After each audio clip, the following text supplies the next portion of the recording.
Mga ka-TH, napahukay na ba kayo ng buto ng tao sa inyong site?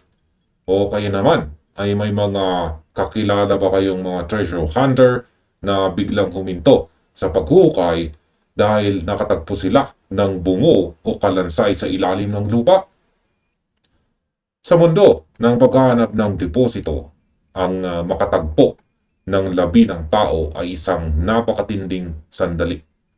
Marami sa ating mga ka-TH ang agad na natatakot, nanlalamig at tumitigil sa operasyon dahil sa takot sa multo, sumpa, o kaya ay dahil sa takot sa batas.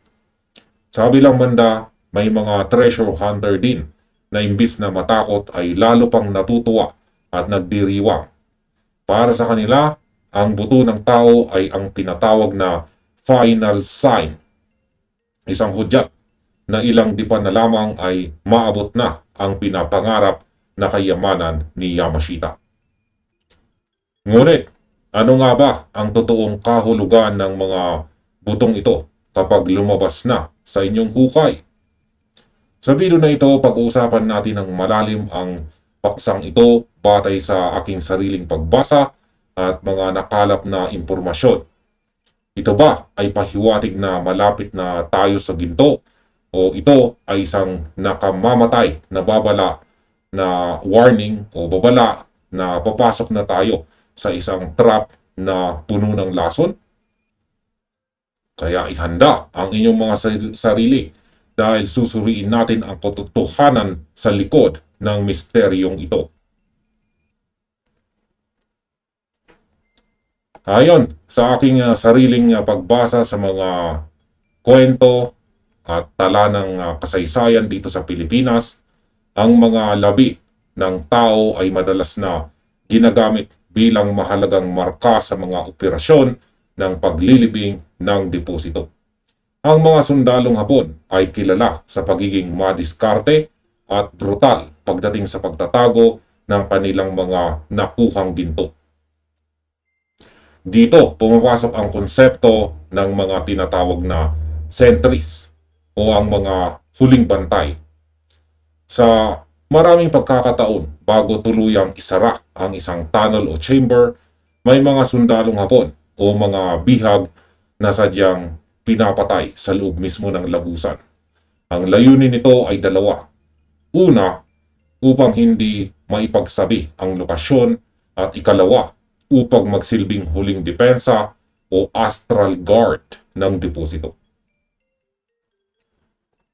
Paano mo malalaman kung ang nahukay mong buto ay isang positibong final sign? May mga pangunahing palatandaan tayong dapat tignan sa mismong posisyon ng kalansay. Kung ang buto ay maayos ang pagkaka-layout, ibig sabihin, nakikita mong ito ay sadyang inayos sa pagkakahiga o kaya naman ay nakaupo sa isang sulok, ito ay isang malakas na indikasyon na ito ay bahagi ng disenyo ng tunnel. Mas nagiging positibo ito kung ang mga labi ay may kasama pang mga personal na kagamitan ng mga sundalong Hapon, gaya ng lumang helmet, bota, bayoneta o kalawanging baril. Kapag nakatagpo ka ng ganitong eksena, malaki ang tsansa na nasa pintuan na kayo ng vault door o papasok na kayo sa pangunahing chamber. Ang butong ito ang nagsisilbing huling selyo. Kung natatandaan ninyo sa aking nakaraang pagtalakay sa video tungkol sa skeletal remains ng Yamashita Treasures, binigyan din natin dito kung paanong ang posisyon ng katawan ay nagtuturo pa nga kung saan ang direksyon ng pinto. Kaya kung maayos ang pagkakalagay, huwag kabahan dahil pahiwatig ito na tama ang inyong tinatahak na landas. Ngunit, hindi sa lahat ng pagkakataon ay magandang balita ang paglitaw ng buto ng tao. Sa maraming sites dito sa Pilipinas, ang mga labi ay hindi idinisenyo bilang simpleng marka, kundi bilang bahagi ng isang biological trap o patibong na may lason. Ang mga sundalong Hapon ay gumamit ng mga kimikal tulad ng cyanide, mustard gas, at iba pang nakakamatay na powder upang protektahan ang kayamanan ni Yamashita mula sa mga nagnanais kumuha nito. Ngayon ay paano natin malalaman kung ang nahukay nating buto ay isang pulang watawat o red flag na nagbibigay babala ng matinding lason? Kaya meron tayong dapat na bantayan na maigi rito. Una ay mabahong amoy at itim na lupa. Kung habang lumalapit tayo sa mga buto ay may naaamoy tayong kakaiba, isang mabahong amoy na parang bulok na itlog, amoy sunog na goma o kaya isang matamis ngunit masakit sa ilong na amoy, itigil muna ang paghuhukay.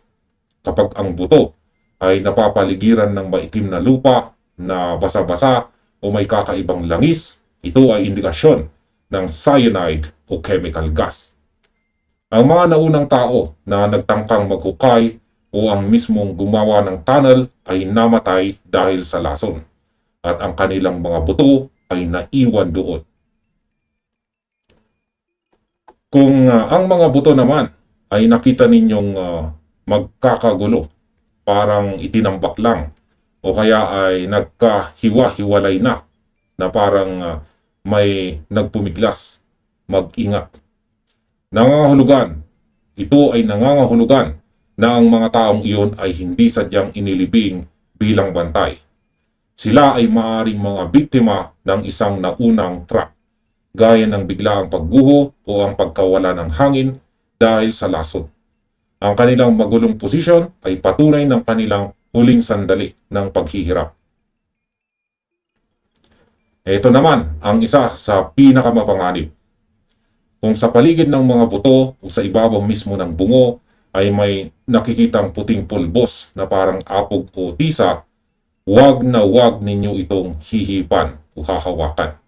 Ang puting pulbos na ito ay madalas na isang uri ng chemical preservative na may halong lason. Idinisenyo ito upang kapag may naghukay at nagambala ang hangin, ang pulbos ay lilipat, malalanghap ng mga treasure hunters at magiging sanhi ng mabilis na pagkasira ng baga o agarang kamatayan.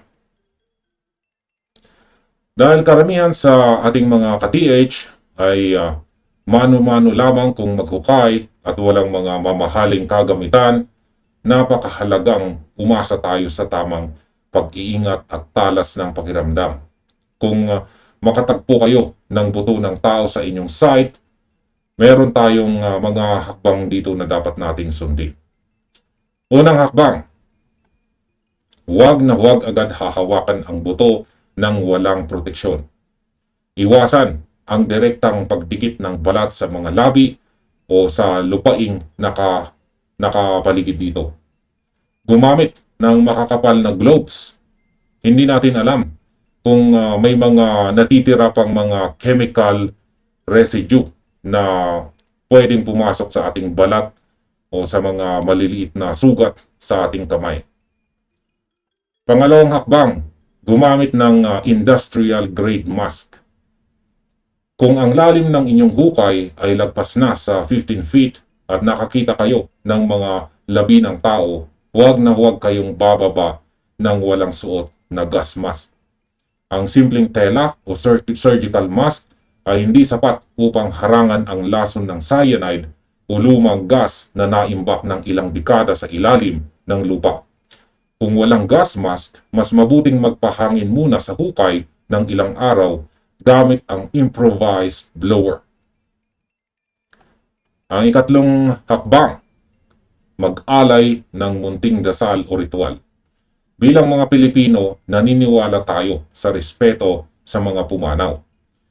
Ano man ang inyong relihiyon o paniniwala, bago ninyo galawin o ipagpatuloy ang paggawa sa paligid ng buto, mag-alay ng munting dasal. Humingi ng pahintulot at kapayapaan para sa kaluluwa ng kung sino mang sundalo o bihag ang nakalibing doon. Ang pagpapakita ng respeto ay bahagi na ng kultura nating mga treasure hunter upang maiwasan ang anumang kapahamakan o masamang enerhiya sa site. Ngayon, paano natin malalaman ng may 100% katiyakan kung ang butong iyon ay parang nga sa deposito o nagkataon lamang? Ang sikreto ay nasa pagbabasa ng layering o patong-patong na anyo ng lupa. Kung ang buto ay matatagpuan mo sa loob ng isang istruktura na gawa sa artificial cement, ito yung mga lumang semento ng mga sundalong Hapon, o kaya ay nakalagay sa loob ng isang stone box o kahon na gawa sa mga sadyang inukit na bato, binabati kita. Ito ay may 90% na tsansa na isang tunay na final sign. Ang ganitong klaseng pagkahanda ay hindi gagawin para sa isang ordinaryong patay lamang. Ito ay sadyang ginawa upang magsilbing permanenteng selyo ng isang deposito. Sa kabilang banda, kung ang buto ay natagpuan mo lamang sa loose soil o sa ordinaryong malambot na lupa na walang anumang proteksyon, walang semento at walang kasamang gamit militar, kailangan natin na maging realistiko. Maaring ang butong iyan ay biktima lamang ng isang lumang landslide noong araw o kaya naman ay bahagi ng isang lumang sementeryo o sa sinaunang libingan bago pa man dumating ang digmaan. Kung ito ay nasa loose soil lamang, huwag masyadong umasa na ito ay direktang marka para sa kayamanan ni Yamashita. Sa kabuuan, mga ka-TH, ang buto ng tao sa isang site ay hindi dapat katakutan sa aspetong kultural o paranormal lamang. Sa halip, dapat natin itong basahin ng may katalinuhan at pag-iingat. Ito ang nagsisilbing huling guwardya o tagapagbantay ng mga deposito na iniwan ng ating kasaysayan. Kung maayos ang posisyon, ito ay gabay. Kung magulo at may amoy, ito ay matinding babala. Ang kaligtasan ninyo at ng inyong mga kasamahan ang palaging unahin bago ang anuman. Kayo mga ka-TH, anong klaseng buto? Anong klaseng buto na ba ang inyong nahukay sa inyong mga site? Maayos ba ang pagkakalibing nito o kalat-kalat na parang may naganap na trahedya? May naramdaman ba kayong kakaibang amoy o nakitang kakaibang pulbos? I-comment ninyo ang inyong mga karanasan sa ibaba upang mapag-aralan at mapag-usapan natin dito. At dito na nagtatapos ang ating video na ito. Maraming salamat sa inyong panonood at happy treasure hunting sa inyong lahat.